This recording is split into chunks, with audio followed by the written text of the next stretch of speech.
Chers téléspectateurs de Canal 7, encore heureuse de vous retrouver. Aujourd'hui, notre thème du jour est axé sur la thyroïde, qui fait partie justement des maladies endocriniennes. Justement, cette émission sera scindée en deux parties. Pour ce premier jour, nous parlerons justement de ces maladies endocriniennes. Quelles sont les manifestations de ces maladies? Quelles sont réellement les causes de ces maladies endocriniennes? Et justement, comme nous parlons justement de ces maladies endocriniennes, je le disais tout à l'heure, notre thème est donc la thyroïde. Les maladies endocriniennes, justement, sont causées essentiellement par un dysfonctionnement des hormones qui sont sécrétées d'ailleurs par les glandes endocrines, comme d'ailleurs les troubles de la thyroïde. En Afrique, notamment l'Afrique centrale, l'Afrique de l'Ouest ou encore l'Afrique de l'Est, eh bien, ces pathologies constituent aujourd'hui un réel problème de santé publique, comme nous le confirme donc le docteur Éric Augustin Baillet. Les plus fréquentes, d'abord, c'est le diabète. Ça, c'est la maladie la plus fréquente. C'est une maladie qui intéresse près de 10% de la population actuellement et qui est en pleine expansion. La deuxième maladie endocrinienne la plus fréquente, c'est les maladies de la thyroïde, hyper- et hypothyroïdie. Et les autres affections endocriniennes sont un peu plus rares. Donc, c'est vraiment très technique.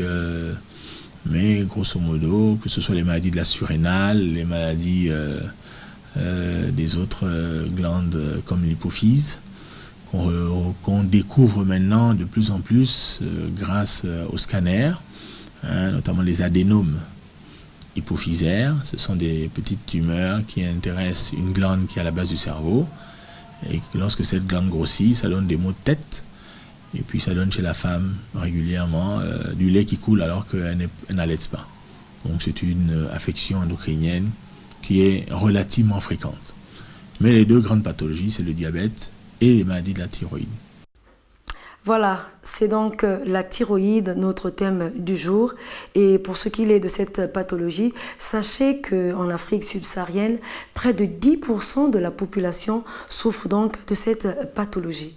Et qu'est-ce que c'est donc cette pathologie qu'on appelle la thyroïde? Nous retrouvons à nouveau le docteur Baillet pour plus d'explications. Alors la thyroïde, c'est une glande qui est située à la base du cou et qui fabrique normalement des hormones qu'on appelle les hormones thyroïdiennes. Et ces hormones sont indispensables à plusieurs fonctions de la vie. Et la carence en ces hormones peut entraîner chez le nouveau-né ce qu'on appelle le crétin goitreux, à savoir le crétinisme, c'est l'absence de développement neurologique. Et chez l'adulte, ça va entraîner des affections chroniques, aiguës, qui peuvent entraîner la mort. Donc c'est une glande qui, chez le sujet normal, ne se voit pas. Et lorsque la glande thyroïde prend du volume, donc on voit un renflement, une augmentation de volume au niveau du cou, notamment lorsque la personne déglutit, avale, et c'est ce qu'on appelle le goitre. S'agissant justement des manifestations, mais également des causes pour ce qui concerne la thyroïde, eh bien, les causes ou encore les manifestations sont nombreuses, comme le confirme à nouveau notre médecin, qui est donc le docteur Éric Augustin Baillet. La thyroïde, qui est une glande normale, tout le monde en a, elle fonctionne plus ou moins bien chez nous tous. Et il faut savoir que lorsqu'il arrive des troubles de fonctionnement, une anomalie, ça se manifeste le plus souvent chez la femme. C'est-à-dire dans 75% des cas, la glande thyroïdienne affectée atteint donc le sexe féminin. Et l'affection la plus courante, ce qu'on appelle l'hypothyroïdie, c'est-à-dire la diminution des hormones sécrétées par la thyroïde. Et ça se manifeste le plus souvent aussi là par ce qu'on appelle la frilosité, c'est-à-dire les femmes ont plus froid que les hommes, c'est justement à cause de cette sensibilité qui est liée aux hormones thyroïdiennes qui normalement règlent la température du corps. Alors, il y a ce qu'on appelle le goitre endémique. Lorsque la thyroïde augmente de volume, donc on voit, notamment lorsqu'on est dans les zones reculées, dans les villages, on voit la base du cou qui est bosselée, souvent de façon monstrueuse. Ça s'appelle un goitre, et on sait que l'origine de ce goitre endémique, c'est-à-dire un goitre qu'on rencontre de façon fréquente dans les zones rurales, est liée à une carence en iode. C'est-à-dire que l'alimentation de ces personnes, souvent éloignées de la mer, cette alimentation n'a pas une quantité d'iode suffisante. L'iode est rencontré dans le sel marin, mais il faut savoir aussi que le sel de cuisine qui est commercialisé est enrichi en iode.